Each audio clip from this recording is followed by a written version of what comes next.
Okay. All these 14 years you're playing with. They will jail you. They will have to jail you. Anyway, well, we'll be talking politics and we'll be zeroing in on what happens at the ports and all that, because I know that that's your forte. So we'll be looking at some of the things. Maybe there's been improvements, or maybe there are things that we need them to improve upon at the ports. We also know that the Nigerian government, the federal government of Nigeria, says it has invested over 3.8 trillion naira in information technology, infrastructure, and digital program since 2023 to accelerate the national digital economy. So I also have a tech guru here. He talks money more when we're talking technology, not like he's going to create a robot right now that will be cooking for us, but he talks the technology that leads to making money. He's a friend of the house here. Mr. Joseph Abara is here with us. Good morning and welcome to the show. Thank you. Good morning. Okay, I have my little baby here in the house as well, and her name is Shima. I just call her Shima. In Benue State, they will call Shima. Shima will be my love. That's how they call it in Benue. But that's not the meaning where she comes from. But leave that meaning for another day. Shima, you're welcome to the program this morning. Thank you. Good morning. Okay, so she's here just to observe us, to see, so that the women will not say we're not giving them a quota. Okay, so, okay, let me start with you, Prince Chilaka. Manifestos are out. Everybody is giving manifestos. And the reigning thing they're talking about right now is the return of fuel subsidy. I don't know whether we should start from there or we should start from the ports. Okay, we did talk about it in a separate program this morning, but every program has its own audiences. So talk to us about what you think is really supposed to happen in 2027. Well, we can't talk about 2027 without talking about now. What are these politicians up to? And unfortunately, we just have politicians who do not think out of the box. Nigerian politicians, most of them don't think out of the box.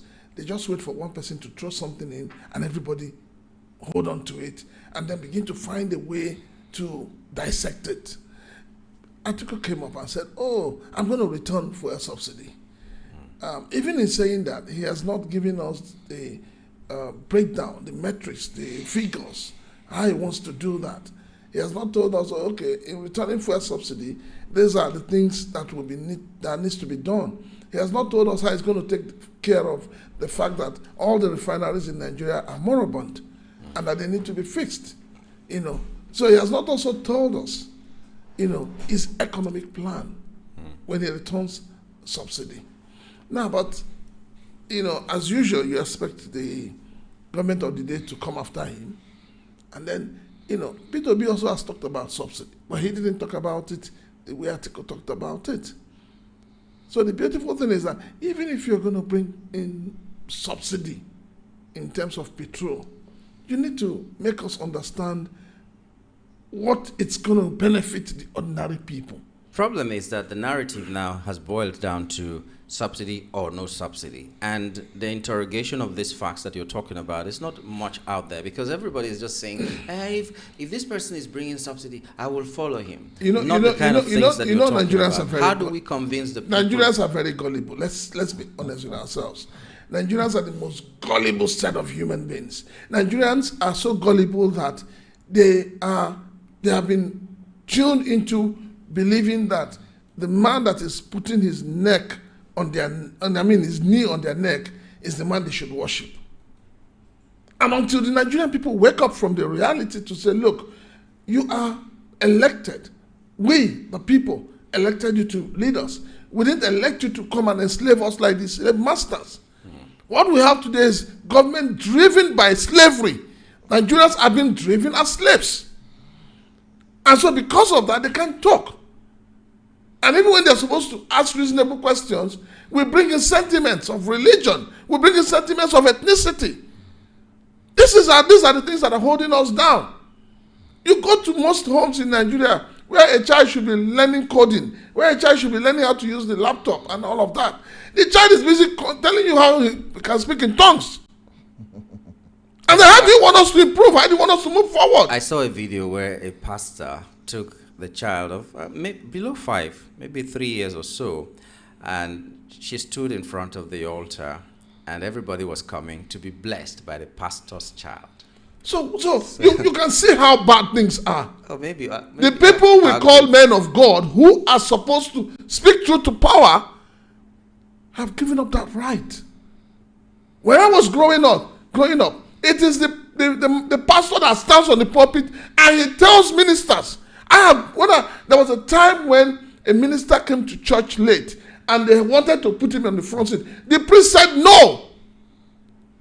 He said, Honorable Minister, you are late. Find somewhere to sit.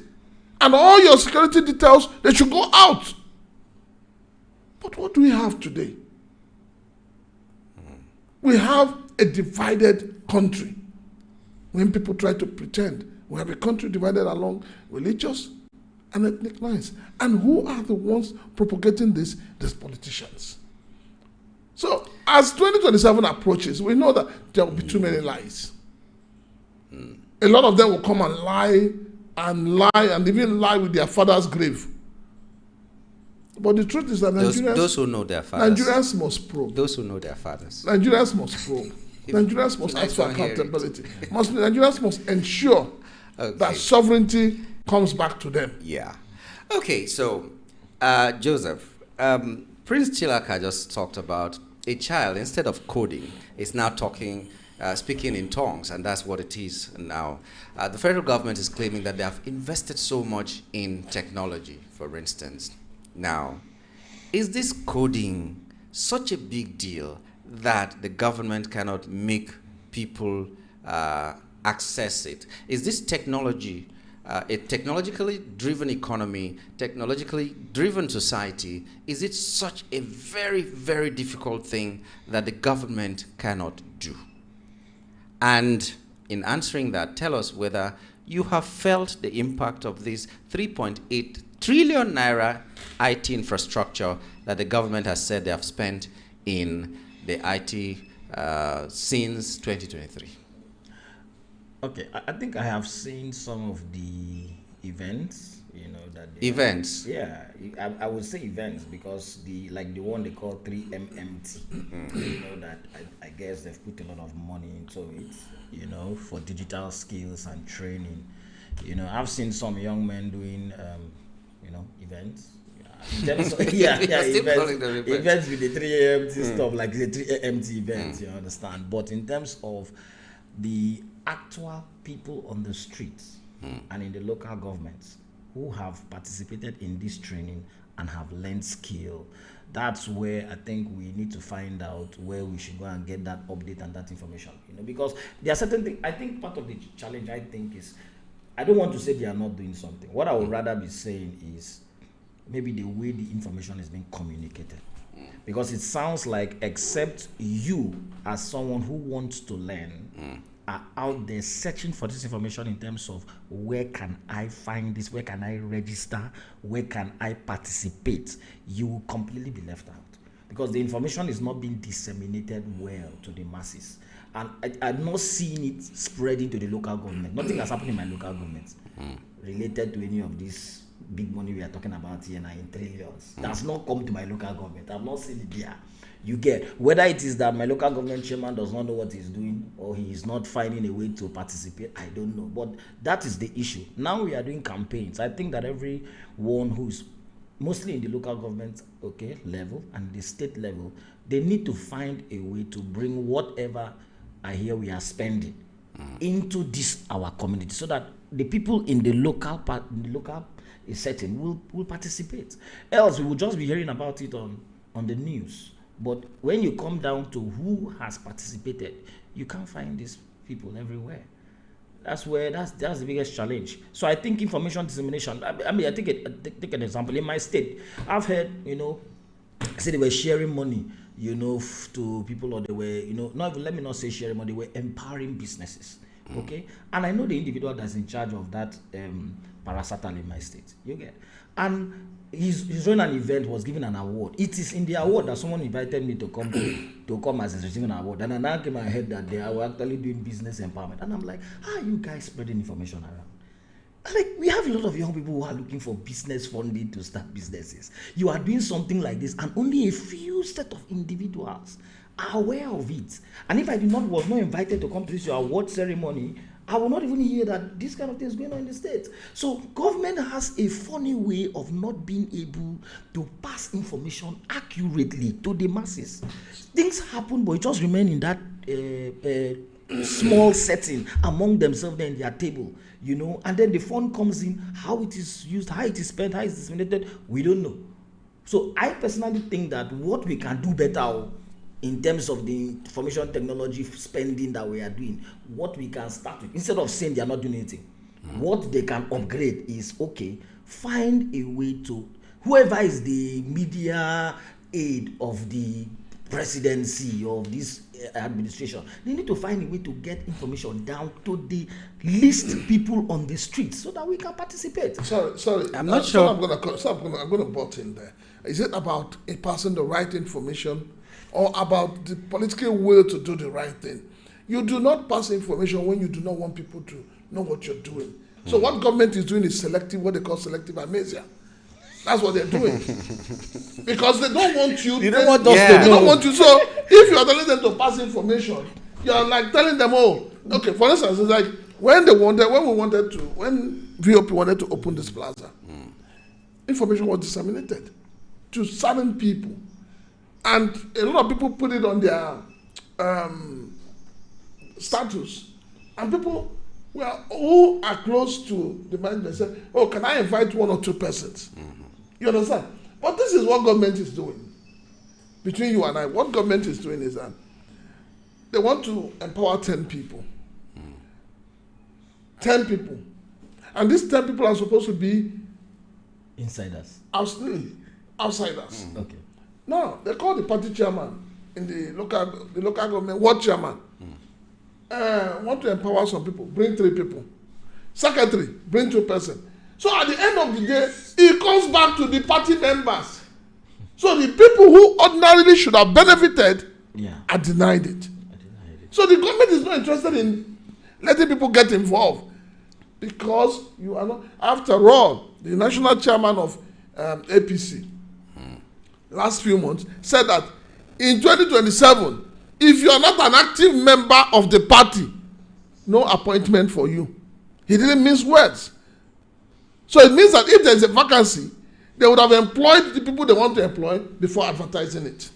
Okay, fun story. Just in my ward, back home in my village, they're talking about this empowerment for the vulnerable people. And my ward was supposed to supply, I think, 3 names or so, because it was a statewide thing. Maybe that's what you're talking about. And the 3 names that went there as the ward chairman, the secretary, and the PRO. So someone now asked on Facebook, so in the entire ward, you are the vulnerable people that need to be empowered. And he was saying, I have not seen the list. How did you see the list and all that? But it is a true thing, which means there's no empowerment. It's just a party kind of thing that they're doing. Period. This is terrible. Okay, you are in tech, and we know that maybe Prince will be your investor after this. Anyway, he likes investing. Anyway, but you are in tech, and you use tech.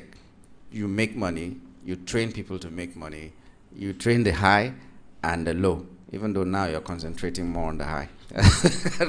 I'm attacking you personally. We, the 10,000 and 5,000 will be on your neck.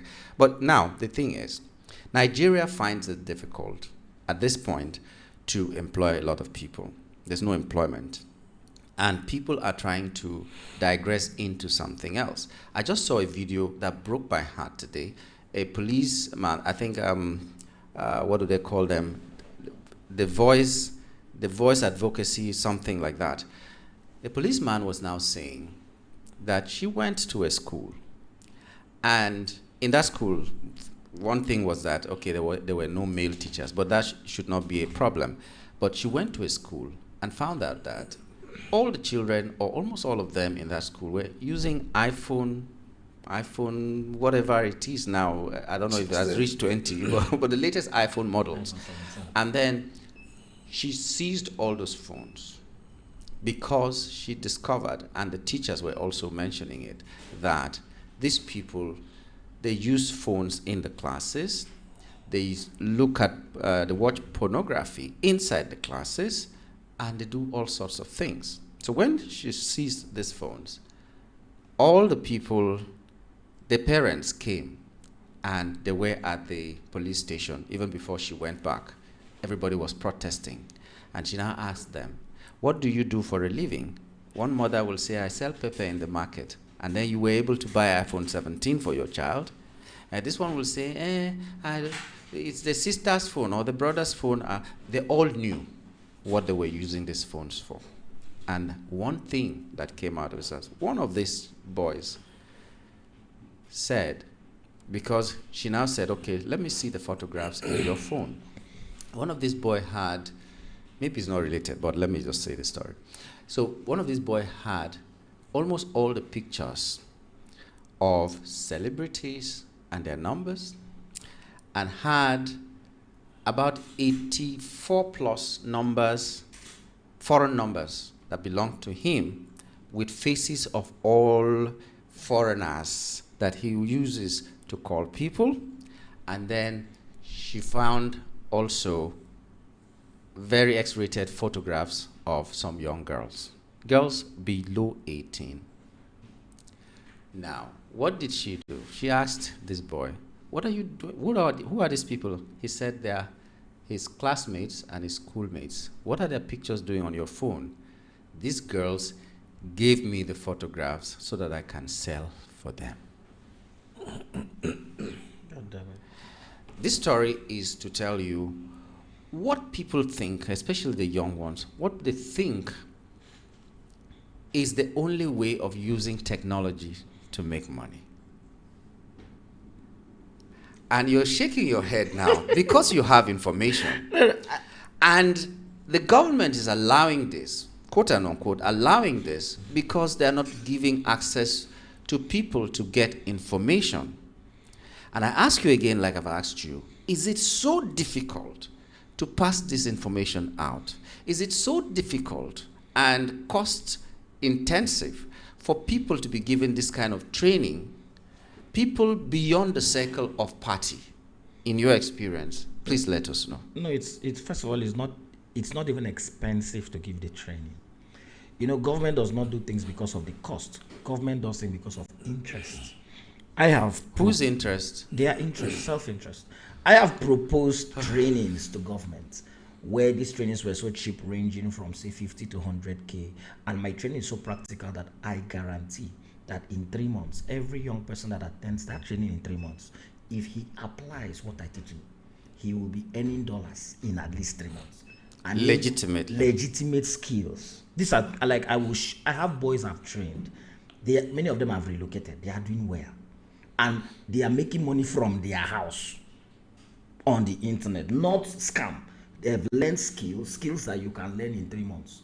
But if you take that skill and apply yourself to it, you begin to earn in dollars in just a couple of months. So what has been the challenge? I've gone to government and said, see, give us funds to train people in your different local governments. Budget was less than $1 billion. Okay? And even with that, they will have one story or the other. Because again, like I tell you, self-interest is personal interest. If there's no interest in terms of what they are going to get out of it, they're not going to do it. Okay? Maybe now that they are doing campaigns, a lot of them are going to be interested in training. But I can tell you, many of the trainings that they have been doing is political. The people that they are handing over these trainings to don't have any interest in helping these young people. Really, at the end of the day, the goal of because government is doing training after training after training, but how many people can come out of that training and say, this training is what set up my life in a different direction so that now I can stand on my own? You say you don't have jobs. Freelancing is reigning. Freelancing is a big deal right now. In fact, they told these first world tier 1 countries are pushing in resources into tier 2, tier 3 countries where they have manpower and those people are willing to charge less. So, for example, like I said here before, skills that they would pay through their nose abroad, they can pay you in Nigeria for that same skill, and they've realized that many of us can do this thing very well. In fact, Nigeria is now top rated among freelancers in the world. Now, we can teach these people soft skills. 3 months, they have learned it. Show them where to stay and position themselves to begin to earn using those skills. But again, like I said, I've tried government stuff and I've given up. I have to tell you the truth, you understand? I'm not pushing government anymore because it does not make any sense. Because if you don't have an insider, you're not going to get anything. But coming down to this issue of boys that are doing what do you call it? Like, that's what they call Yahoo. You understand? Where you're basically they're pressing. They're pressing scamming people. That one I think is a cultural problem. And it still boils down to the examples we have in our environment. These young people are taking many politicians are their role model. And the role model is people who get rich overnight. Yes, many politicians get rich overnight. You see a young guy in your community who 30K was a problem, 10K was a problem. He could not even buy water. He gets a political position. The very next day, he's a rich man. When you have these kind of examples all over you, you begin to create this mindset in these young people who are watching this thing that we do not need to work hard. We do not need to follow a process. All we just need is something where the very next day we have made it. So when you have that kind of example, and that's the example we have in our society, so a lot of young people are taking that direction. They are looking for something where they are not going to pass through any stress. They don't want to work. They don't want to stress. They just want something where we can make the money instantly. And unfortunately for this economy, no, people clap for you. You see, in Nigeria, we don't care how you made your money. Like he was saying, somebody is coming to a place of worship. We know that the source of his funds is looting. But we are still going to give him the front seat. He is still going to come and do Thanksgiving. And all of us will celebrate God for him. How are you able to be in that place celebrating God for him when you know that the source of the money is looting? Do you understand? So we are in these churches. All of us go to these churches and we are seeing what's going on. And we are clapping for these folks. So when you have an economy and a society where you celebrate people, even though you know the source of the funds are not okay, what are you encouraging the young people to do? Just make the money. It doesn't matter how you make the money. When you come, we're going to celebrate you. And that's what is going on. Everyone, Prince Chilaka, it's chilling. It's chilling. These are things we know. But sometimes when you say them out loud, it becomes really scary. Now, where did we fail? Because no matter what, everything rests on government. Where did the government fail? I know a lot of people will say parents are not doing this or parents are not doing that, but right now, parents are not the ones going from place to place. And if Nigeria burns tomorrow, it will not be the responsibility of parents, it will be the responsibility of those in government. So where did they get it wrong? How can we correct that as 2027 comes? What do you want to be incorporated in the manifestos that will cater to the needs of the youths and the education of the youths? An enlightenment of the youths. All right. You've asked a very hard-not question. Losing it. I'm trying to. Losing it. Just touch the gray hair. Just touch it. I've touched it already. Okay. Where did we get it all wrong? Yes, we got it wrong when government decided stupidly to meddle in education. Okay. That is where we got it wrong. When government stupidly decided to meddle in education. In what way? When they killed public schools. When they killed public schools, that is where the problem started. As I sit here, I'm a beneficiary of public school. And as at the time I went to public school, it was a competition to become a student in public school. Nobody talked about private schools. Because the public schools were well funded, the teachers were well taken care of. And at each time we had to go for a competition, we will come back better than those in private schools. But what did the government do? The government woke up from sleep out of greed, out of wickedness, out of selfishness,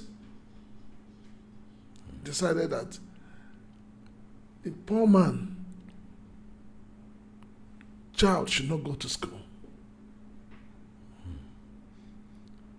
And then, what did they do? They took over schools. They stopped funding schools. That is where the problem started. Then, moving a step further,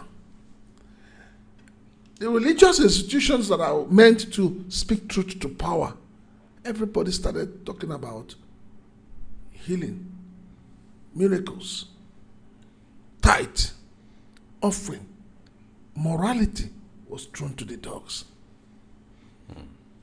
Because then when I was younger, when a priest stands on the pulpit to speak, he doesn't speak about money, he speaks about morality. He tells you the vices you should you should fight against. And so we all grew up with the fear of God, the fear of neighbor, and neighbors also failed. Because to train a child is not one person's responsibility. And when the neighbors failed, what happened? The parents too failed woefully. And that is why today you have a lot of women. I don't disrespect women, but I must tell them the truth. You have a lot of single mothers, people who have no duty being a mother. You have a lot of men, young boys, I won't even call them men, boys who have no duty being a father. And then to round it up, we have a very wicked, terrible culture in Nigeria. A young boy and a young girl gets intimate. The girl gets pregnant. What do they do in school? They drive the girl out of school. But meanwhile, the young boy who did the thing is like you give him a trophy. Okay. No. We need to say the truth. Yeah. So this is where this whole thing started. And then,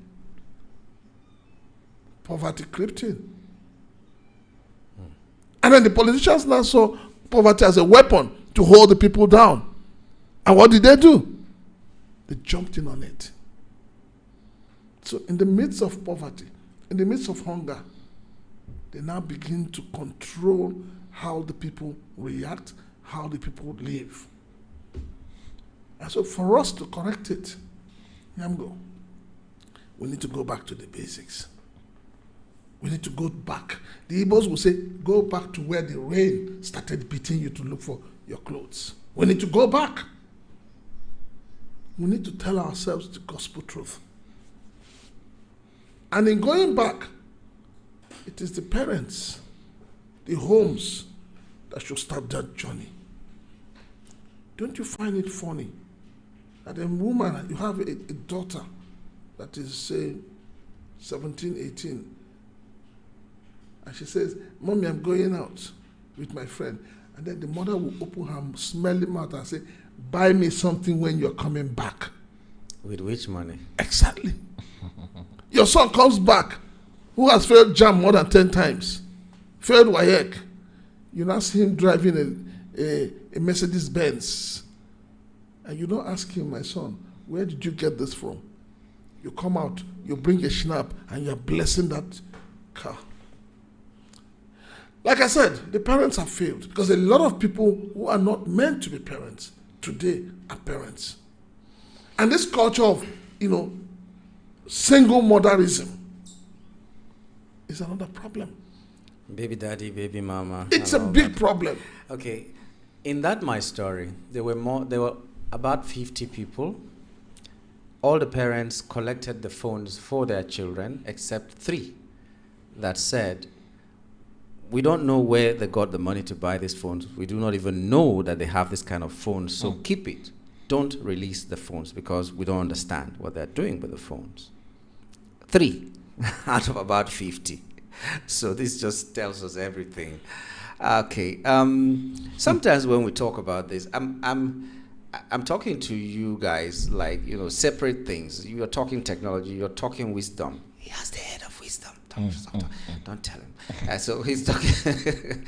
Now, you're talking about the fact that you've trained people, and if government can invest in this, because we've seen their manifesto, we've seen the money that they say they spent. Sometimes maybe it is true that this money is really being spent, but the people who are administering this money may be doing some other things, and just, you know, bring 3 people, you bring your 3 family members, bring 4 people, you bring the same thing, and if you are benevolent, you bring one of your closest friends, and that's how the circle goes on and on. And I keep saying on this program, and every time I have the opportunity, a government that caters to the need of one person is a failed government. Only a government that caters to the needs of a community can be a working government and a successful government. And this one is catering to the needs of particular people. Now, just for the purpose of satisfying my curiosity, do you have testimonies of people who, okay, you did tell us that some of them are outside the country. No, I do have people. But what is the process like? What is the process like, you know? Because some of us could be old school, that we are the BBCs that born before computer, me and Prince Chilaka. She's looking at me, bombastic side eye, but some of us are like that. Is it such a difficult thing to learn? Because some people might want to, okay, even if I'm doing Yahoo, it's possible because one Babalawo is also helping me to do it. Because they are on the ad with Babalawo sometimes, yes. So this legitimate one, what's the process like? Okay, so personally, I believe in doing my part, okay? Because I believe that Nigeria is not going to change if all of us are complaining. You know, we need to go beyond complaining. You need to begin to, where you are in your little circle, you know, every one of us need to begin to change within our circle. Yeah. Because I realize that if every Nigeria, like, you know, many times we complain that our leaders are bad, but these leaders are taken from among us. The average person in Nigeria, if you take him and give him a leadership role, he will compromise the average Nigerian. Because when you look at our businesses, the way we are willing to inflate prices in a way that we cheat people, you look at the way, like everywhere you turn, you have someone who is trying to rip you off. You get, I mean, I go to the airport, you want to fly, everybody there is scrambling to see how they can collect something from you. You drop in the car park, you want to get a vehicle, they don't want to give you reasonable rates. Everybody's just trying to take something out of you. So for me, if every one of us changes the way we do what we do, it will go a long way. So personally, my training that I'm doing, like I'm telling all these young men I've trained, I still do internship, free internship in my business till today. I take young people who know they don't know jack. I take coppers. The last set of coppers I took, they sent the guy to, because I went to the call headquarters there in my state, and I asked them, I said I needed them to send coppers, and they sent some guys. So when these guys came, I was asking him, do you have tech skills? And he said, yes. I said, what can you do with tech? He said, Microsoft Word. I said, bro, just tell me the truth. Do you really know how to do anything with technology? And he said, I will not lie to you, I don't know anything. I said, okay, no problem. What I need from you, just buy yourself a laptop, that's it. If you can buy yourself a laptop, come, I'll train you, we'll train you. And I'm training the guy is doing well right now. I have many of them like that in my office as I'm talking to you right now, working. So we take them, they are blank, they just come in from Azure Corpus, knowing nothing, they don't know anything about tech. So we take them, we train them, and then because they are in the office, working every day, you know, doing stuff, you know, they learn. I mean, I will say all my staff right now, as I'm talking to you right now, for the one agency I'm running, one of my companies I'm running, an agency, all of them were trained from scratch. You get, and I mean, I have ones that are ridiculously good, like very, very good, you know, and amazingly, when I say this, I'm paying them, it's not free. Yes, I'm paying them. From the very day I'm training them, I'm paying them. Yeah, because of course you're not going to tell the guy to check and come to work now. So I'm paying them. So when you are during the internship, I pay you less. Once you learn and you are able to do better, we upgrade what we are paying you, but I'm paying them. So like I say, for me, that's doing my part. And you can be complaining. Yes, working. You can be complaining, but that's doing my part. I have people like that I've trained. They finish after they felt that they've learned enough. They were like, Oga, I want to go and start something. I'm like, there's no holla. I've had the ones like that have gone, started. I have ones that relocated, came to these Lagos from where I was training them, and they are doing well. For one, just launched a software. A software, and now he's running into something called a software as a service. So if this works, Prince Chilaka, where where was the transition brought into 25 years of experience for someone who is just graduating and is only 21 years of age? What brought that transition? Because employment nowadays doesn't work the way he's talking about. People want ready-made people, and there's no program that trains people for that. We don't even have holiday jobs in Nigeria, for instance. What went wrong? What went wrong is it got to a point organizations started looking at the cost. Cost. Yes, cost of training. And that is why we have theft in terms of capacity. For instance, a company wants to employ, say, a sales manager. And you're saying that your minimum qualification must be BSc or HND with 6 years working experience. Working way. No, I'm coming to that. Now, to become a politician, your minimum qualification must be attempted school cert with no experience. So how do you move the country forward? With a godfather, though.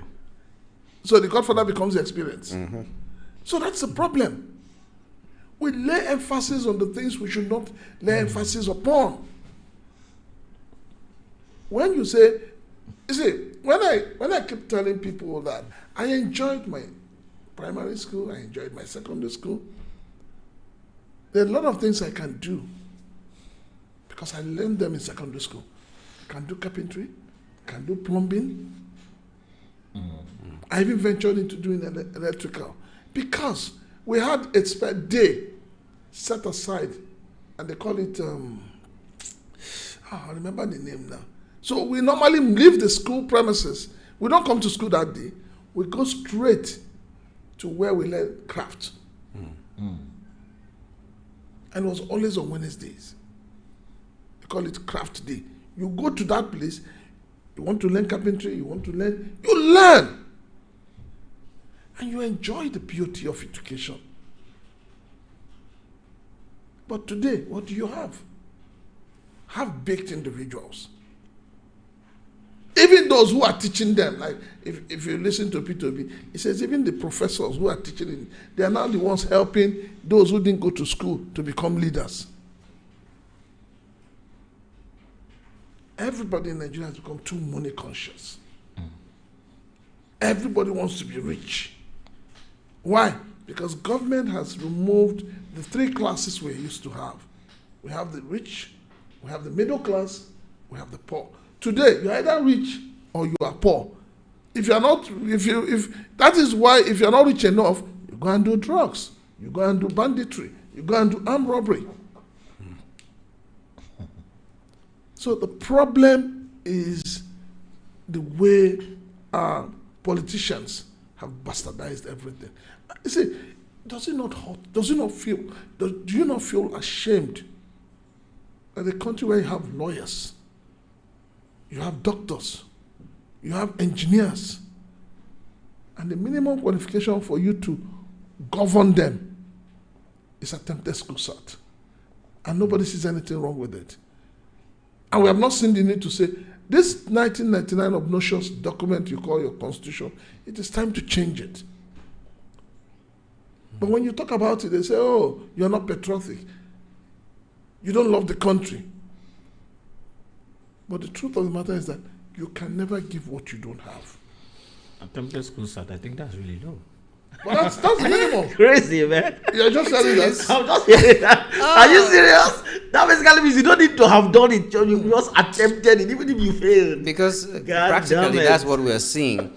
And in case you've not heard as well, even if you are found to have brought a certificate that is fake, so long as you have been nominated by your party. It's attempted. So why do you need a certificate when it is attempted? Yeah. No, even if you bring. Even if you bring and it is fake, afterwards it's discovered that it's fake, but you've been nominated already, you are good to go. Nobody stops you. Nobody No, can but stop I'm you. saying based on what he's saying, if they are saying the qualification is attempted, But you that don't, basically means that you need even people if you to think. failed it, You need people to think that you are educationally there. You know, at least you went beyond the attempted. You got WAEC or you got a degree, and then you bring it. you front it, and people dig and find out that it wasn't really yours, but you've been nominated. So anything goes. You should have fought it before you got the nomination. Now that you didn't fight it, no court can hold you. That's the electoral law now.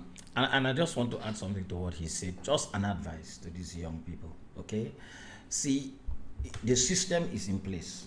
Like we have said, they are looking for how many years experience? 25 years experience? Sometimes 6 years experience. 5 years. You understand? Yeah. You're just coming out and they need you to have experience. Okay?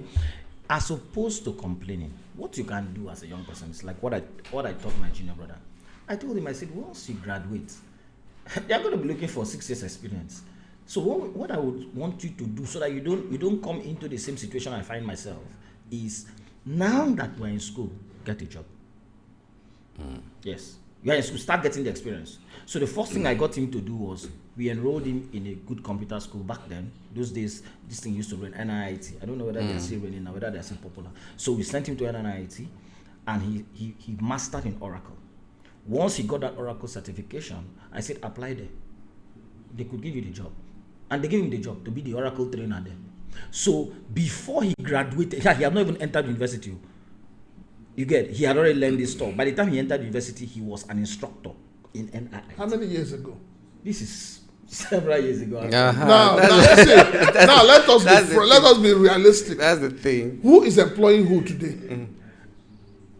No, that organization is not. No, apart from that, I'm asking the clear question: who is employing who today?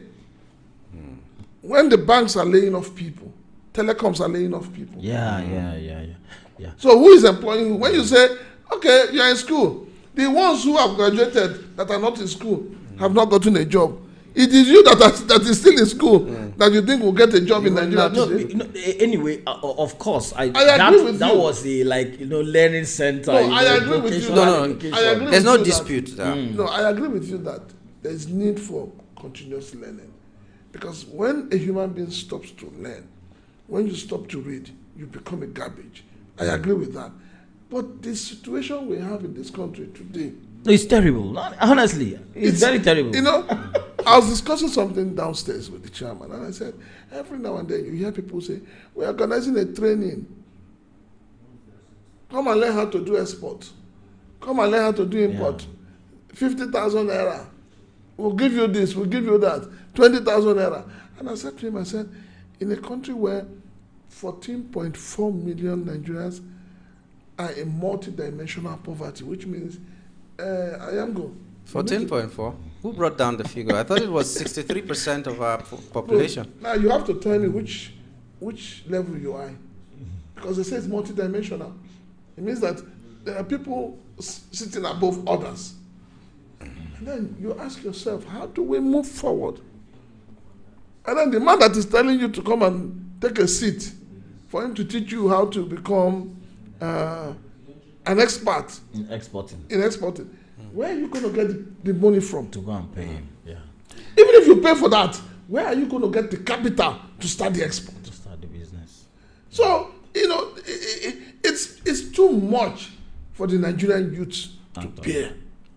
Now, there's something that is working in politics that could have been applied, but is not being applied outside. And maybe the government should have been the one to stand like that. This godfatherism is working in politics. Now, when you talked about the oracle learning, that you served as a godfather, someone who is, yes, a mentor that will take you by the hand. And we don't have that nowadays. Prince Chilaka talked about bastardizing our educational system. When I went to school, we had a counselor in school. I doubt if 10% of the schools in Nigeria now have guardian counselors in their school, a psychologist, a doctor or something.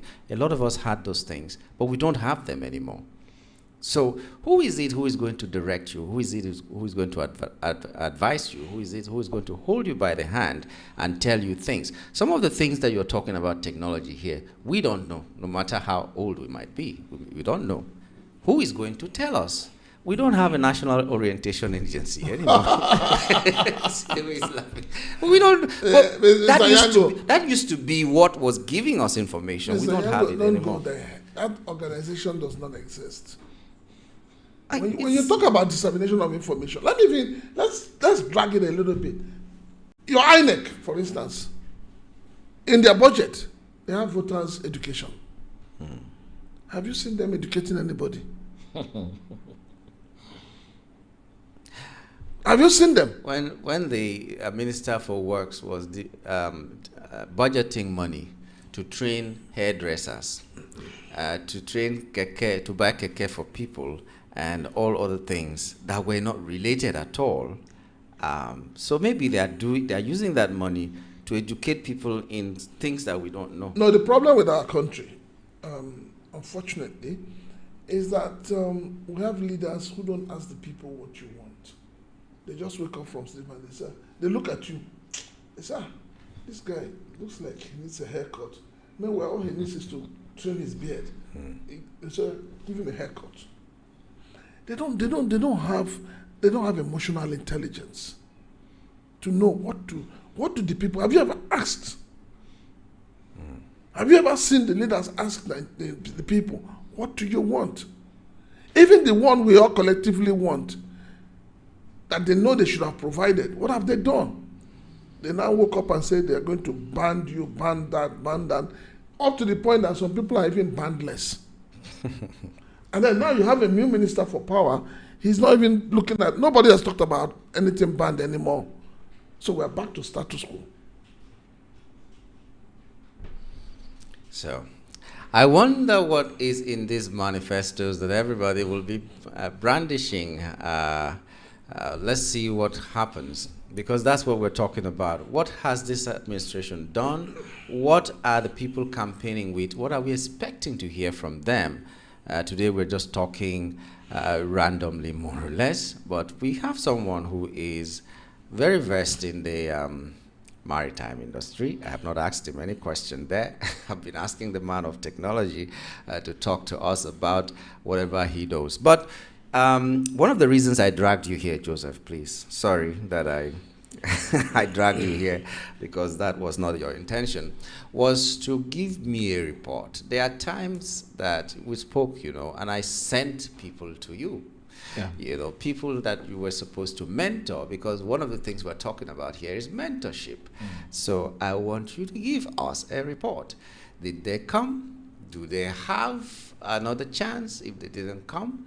Or are you going to behave like government also and say, to hell with you, I do what I like? Joseph, I need to know that, because we sent people to you. In fact, ladies and gentlemen, if you're listening to us, if you have listened to me and Joseph talk a long time ago, we were talking about this investment, and we were not talking like, a cis company or anything. We were talking like someone who was ready to mentor a lot of people. We had another person who was a hairdresser who volunteered his time. We had another man in technology in charge of Zoho that wanted to mentor people. Now we have Joseph that also talked about mentoring people, and some people indicated interest.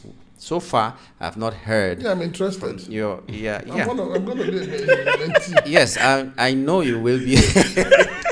So Okay. I hand over Prince Chilaka to you. No, Wait, let me warn you now. This is Prince Chilaka. I hand him over to you because I know that Joseph right now is doing programs that is targeted mostly on the rich people that can bring 50. No, the people, those of your guests who have even, the people that you sent to me, we had two things. Number one was the AI training. Yeah. And then we also have the one people want to invest with the AI plus blockchain system, Yes, which is a new technology, just like Bitcoin was the first in the series of decentralized finance. So several people have called me, and I had people who want to do the 10,000. We've done for them. I did not see your 10,000 is too small. I picked their call. I did video call. In fact, one of your people called me day before yesterday night, as late as 11 o'clock, keeping me on the phone on a video call, trying to set him up. Like, I've gone that far. Yeah, okay. So, and in fact, he has not even invested. Just to help him set up. You understand? I did not say, no, I'm not getting anything from these. I walked him through, and I've done that for several. Yeah, I've done that for several of your folks. However, I feel the response is low. You get, in terms of, 10,000, which I'm saying that would practically listen, blockchain, what some people don't understand about what I shared is that blockchain is mathematics. You see this issue about will it crash, will it not crash?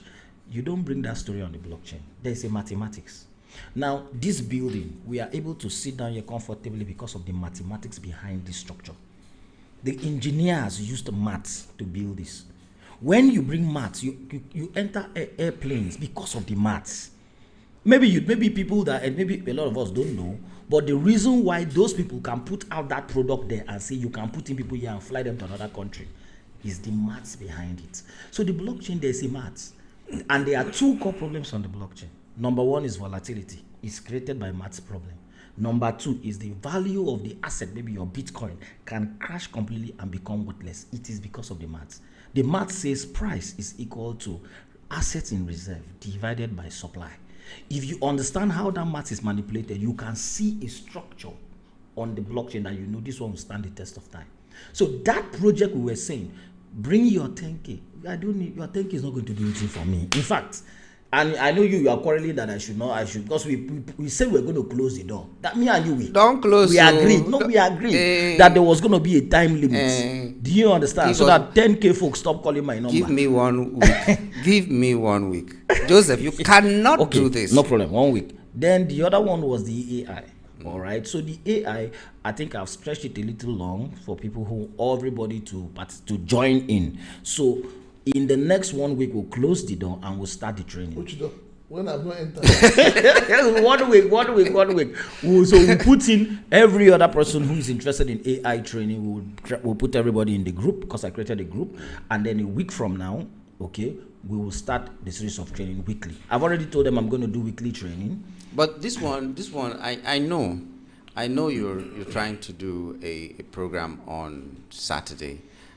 This Saturday, does it cover this my people as well, or you're talking about people who can bring like $5K, $10K dollars?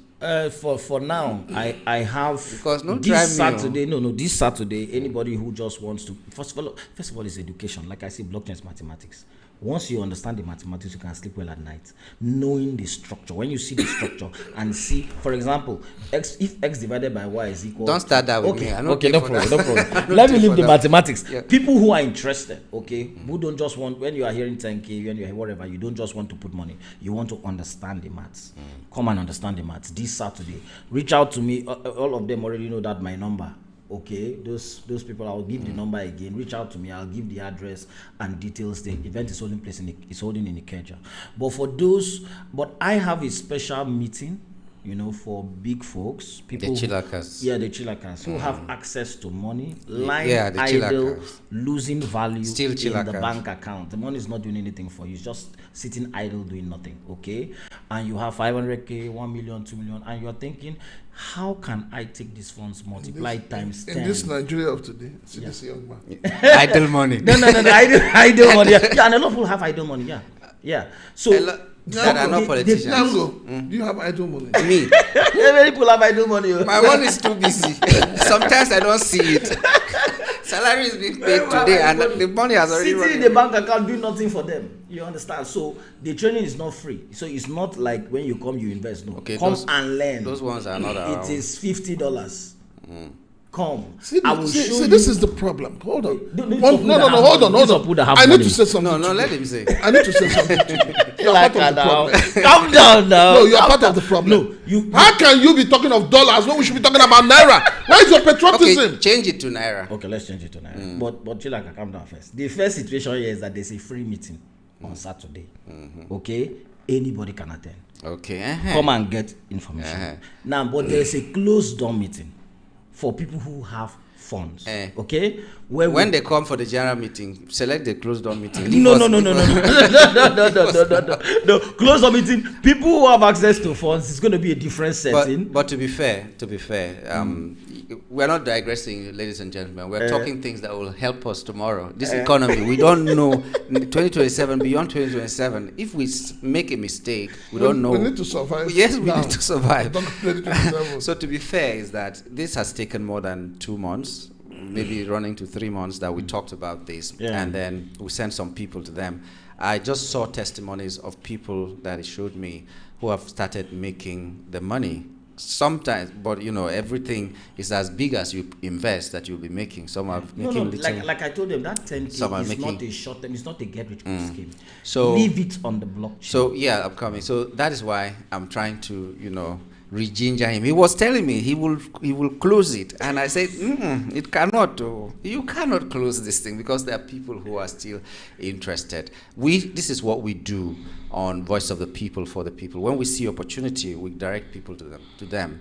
Now, people come here to do, we're going to do AI training for you. We're going to do AI training for you. Some of them, I personally do not know them, but there are people. Some of them you can trust them. That's not what I mean, but knowing you as a person, knowing you to your papa house gives me more confidence. Okay, because I can see Yeah. how you look at it. Yes. I will do a free 8-week AI training for them, and I'll start next week. 8 weeks. Okay. Anybody that wants to enter now. Okay. Is it This 1 online? week- Yes, it's online. Okay. Virtual. Okay. Okay. We're going to do Zoom. Okay. So how do we get the Zoom link? I'll share it in the group. I have a WhatsApp group, so they should all reach out to me. I'll give them access. So give that number now, because you know we can go back to talking politics, but right now give that number so that people who are interested can get the number and join the WhatsApp group. Yeah, please. join the WhatsApp. And if you miss the number, please still reach out to Voice of the People, and let's see how we can connect you and do the right thing. And like I told you the other time, if you find any problem, maybe he's doing hanky-panky with you, report him to me.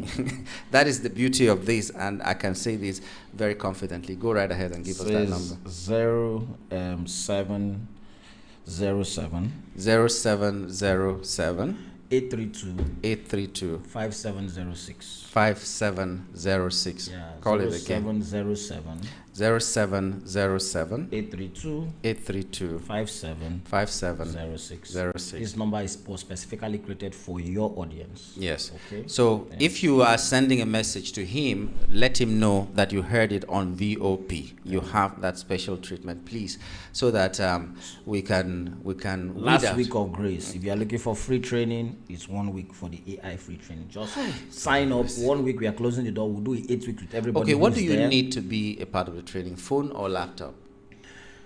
Can phone suffice? Phone will suffice, yes. Okay. Phone will suffice, yes. A smartphone. Yeah, phone will suffice. Okay, what about the people who do not have smartphone? Because I had privileged information that someone is investing with you, but he has no smartphone. What do Okay, you so do yeah, those kind of people? that young man called me and he was like, he doesn't have a smartphone yet. Can I please that he's gonna trust me with his phones, which is a big deal, Sha, to trust someone you don't know, just put it on radio. So I was like, no problem. I'll create your wallets. I'll set up your wallets. I'll buy the asset for you and I'll hold it for you till you have your phone, and then I'll transfer the asset back to your own phone so that you can monitor it by yourself. So yes, we can do that for a few people who are really serious. Yeah. Okay, let me ask one, maybe not the last one, but this is very important. I beg, no vex. What if we, in Voice of the People, just invite you, come and give us free training? Will you come? I will come. I'm excited about training. I used to go from community to community, village to training. village, doing training. Yeah, So we will invite Free you, training. Voice of the People. I will come. Okay. Okay. I like training. Okay, okay, that done. Let's go back to our politics and all that. Now, Prince Chilaka, what happens at the borders? What would you like to see differently? When I talk borders, I'm talking ports. What would you like to see differently when or beyond 2027? Well, let me start by saying that I'd like to, congratulate the federal government for the Emperor Bill, Yeah.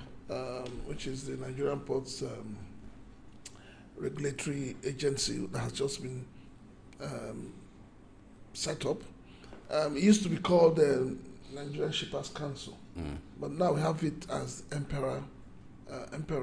And the beauty of it is that before now, the Shippers Council operated as an organization that had no teeth to bite. You know, they didn't have any powers. But now that we have the Emperor, now they're powerful. They are a full-fledged agency of government. And so we expect that they would do the right thing. Nigerians are suffering in the hands of shipping lines and terminal operators at the ports. Nigerians are suffering. The kind of demurrage and all of that. So I think that it is high time they too should come down and look at it and say, find a way out. That's on the one hand. On the other hand, they need to whip in these shipping lines in order. If you look, if you go to the wharf now, you'll find out that there are too many empty containers occupying space. Because the shipping lines, when they come in, if they bring in 500 and they're going back, they don't take the 500, they can probably take 100. So they are turning Nigeria into a dump site for empty containers. So I expect that the agency should begin to look beyond what used to happen and begin to protect the environment, protect the Nigerian importers, and protect also the freight forwarders. I also expect that we should have more collaboration between government agencies. The Nigerian Custom is doing very well. The CG of the Nigerian Custom, Adewale Adeni, is doing beautifully well. He's a man of innovation. He's brought so many good things, so many innovative ideas into the Nigerian Customs. But most of these ideas need backing for them to be sustained. And so they must begin to look for ways to ensure that they have legal backing for them. But there must be collaboration in the sense that the rate at which drugs, arms, expired medicaments entering into the country need to be curbed. They're doing their best, but they need to do more. Honestly, they need to do more. These two things that you said have been signed into law, making this an agency, giving power to one agency and the other. How are they translating, or how will they translate to making life better for Nigerians? Well, because what will play out is that they'll be able to now punish people who err.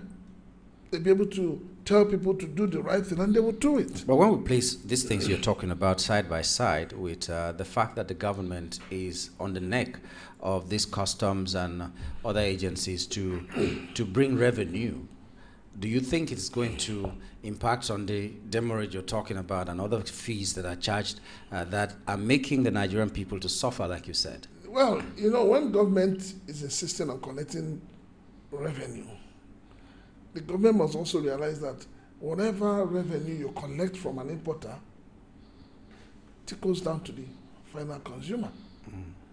So if you clear a 20-feet container for, say, 10 million naira, the importer will move the whole cost of that clearing to the final consumer. That's why prices are high. Yeah. So government needs to look at that very seriously.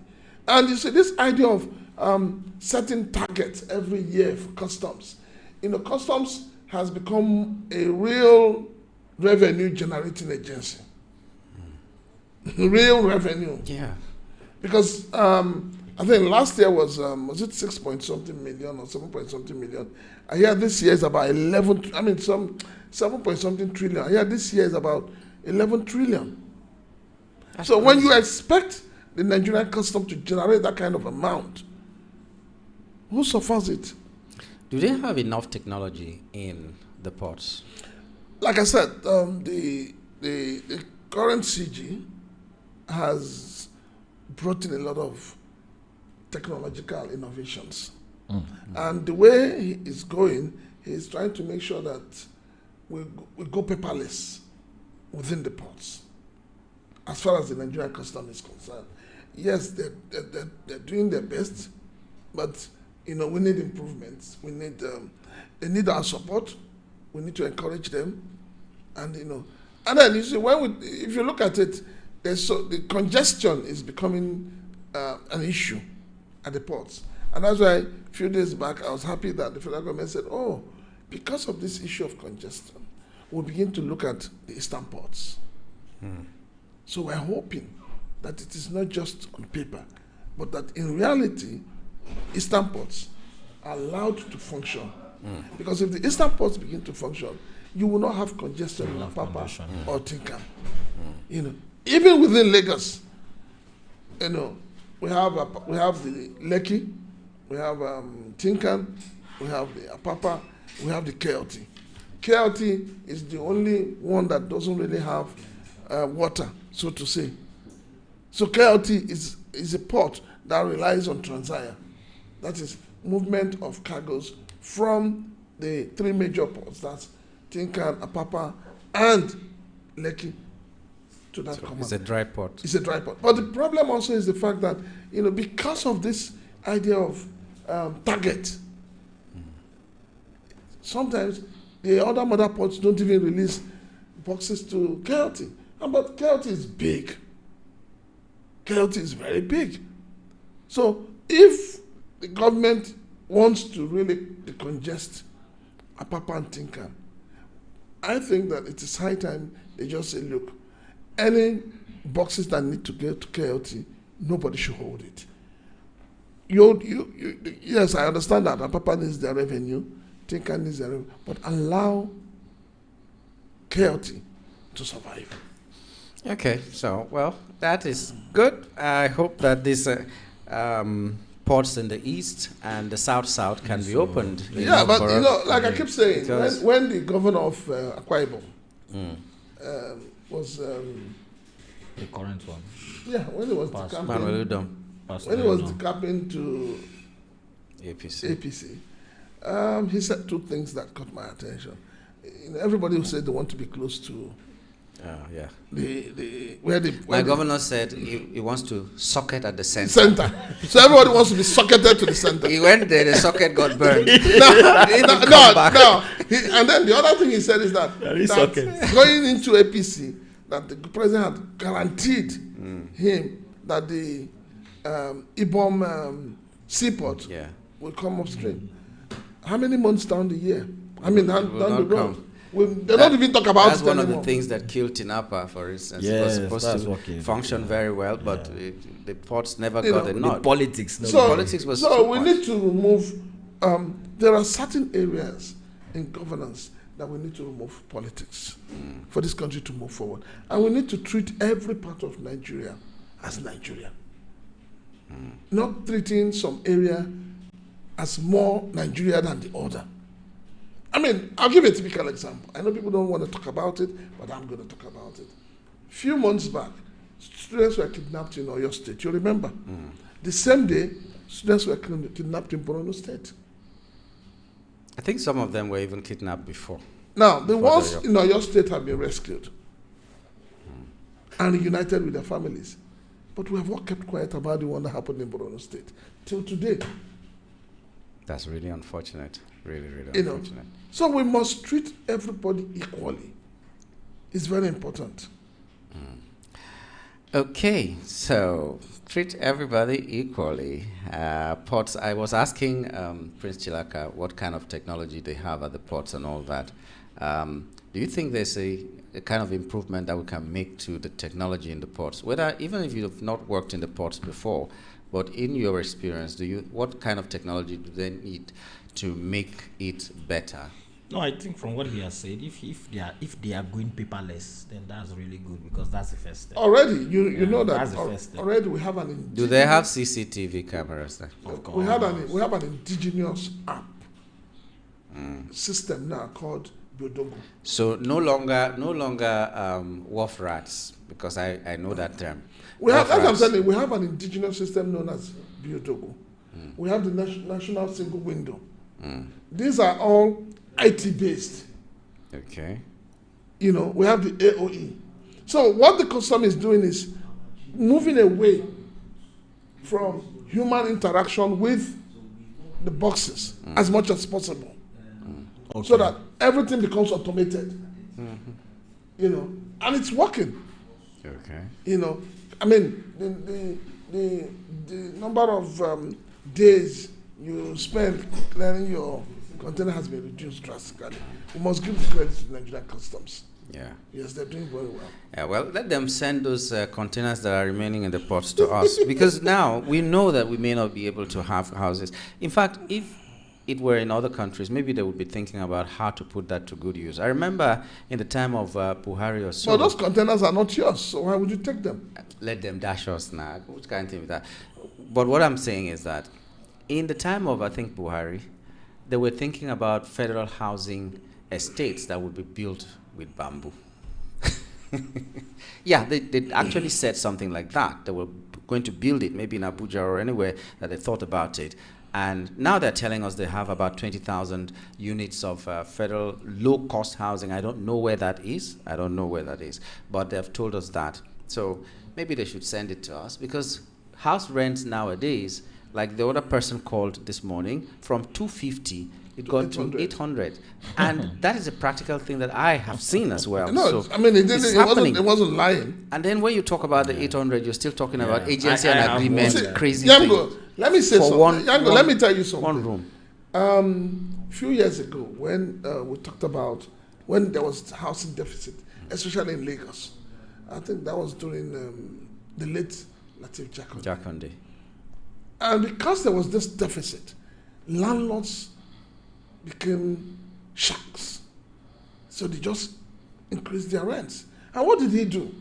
As a forward-thinking leader, as a visionary leader, what did he do? He started building low-cost houses. And if you look at the whole of Lagos, you'll still see a lot of his low-cost houses are still standing. They call them Jakonde estates. He started building them. So there was now competition. If the private one tells you 1 million, the state government will tell you that one is 500. You now have an option to choose what you want. But is that what you have to do? You don't have the choices today. You don't have a choice. So when they say they have low-cost housing estate, Yango, where are they? Because I need to go and get one. Can you buy one? I'm not buying, but I need to go and rent one. Okay, because there was a time in 2011 or so in my state they built low-cost housing estate for civil servants, and everyone cost, was it 20 million or so? In 2011, 20 million. Who could afford it? It's the same politicians that went and bought everything. And then turned themselves to landlords. Yes, so and turned the ordinary Nigerians it's the same to thing. tenants. Okay, so we are going to go on campaign spree. You're going everywhere now, telling people what you're going to do. Some people are expressing concerns about the things that are lacking. We talked to Prince Chilaka this morning. We've also talked to Joseph Abara. We talked about technology, what should be put in place, or rather, we were just asking whether it is such a difficult thing for the government to do what they need to do. And it said it's not difficult. And there are people, not just him, there are people who are ready to teach you. The other time we talked with the former SA to the Vice President, Philip Obin, who was an SA new media to Oshimbajo, and he also offered to do something for the people. And we always bring people like that to talk to us and give them people to mentor. And if there are people who are ready to volunteer, why not just talk to these people? I tried to talk to the Commissioner for Wealth Creation in my state and say, why not engage these XYZ so that they can do one or two things for you? And he said, I'll get back to you. He has never gotten back to me, and even when the person or the people were on standby and all that. So we would like to wish you a very interesting outing on Saturday. I'm sure those people who are going to call you, you will give them more details of where to find I'll you give you details and where all to that. find So me. we'll call that number one more time. So get it out before we close so that we 0707 0707 832 832 5706. 5706. One more. 0707 0707 832 832 5706. And for 5706. those individuals who are interested in the VVIP version that I want to do, because of what Uncle Sam among the problem, so I've reduced it now. I'll not do dollars again. Let's do 50k naira. Okay. Okay. That's They collect dollars in Naira in Nigeria. Yeah. Okay. We wish you a successful one. I'll try to be there as well. So that, and when I say this, I'm sure a lot of people will want to be there, so that we can meet together. No, we'll be there. So we'll go and investigate. Yeah, you can investigate the matter. Okay, Prince Chilaka, thank you so much for your time this morning. We'll keep talking. Joseph, thank you so much for your time. Okay, someone called earlier on and said that because I'm an ordinary Nigerian, nobody, and we said it in the morning, Prince Chilaka and I, we said it, nobody is an ordinary Nigerian. You are a very important part of this country. You are even more important than the president. If you don't know that, know it today, you know. You are the employer of the president, so he should be answerable to you. It's because we have jettisoned that our right that we sing the praises of people who should be kneeling before us. Now it's campaign time, and I've told you, in my training, I know that the solutions come from the right questions, not the right answers. Because you could give a right answer to a wrong question, it will still be wrong. So ask the right questions so that they will know what you want. Keep aside their manifesto. If you look at their manifesto and it doesn't include what you want, ask them questions about what you want. There will still be time. Only in this country you will find campaign going on for 6 months, half a year. It's unprecedented, but let's use this half a year that we know governance will be. No, governance has been. It has cancelled. gone. It has been cancelled now. Everything. So use this opportunity. Get your leaders to know what you want, and let them know that if they do anyhow, they will see anyhow. As saying, you'll vote them out. Okay. So thank you, Joseph, for coming on the show. We wish you well on Saturday. Thank you, Prince Chilaka. And thank you, Neshama, for being here, silently just observing whatever we've been doing. We hope that all of us will have a wonderful day beyond now. Thank you. Bye for now, for you who has been listening.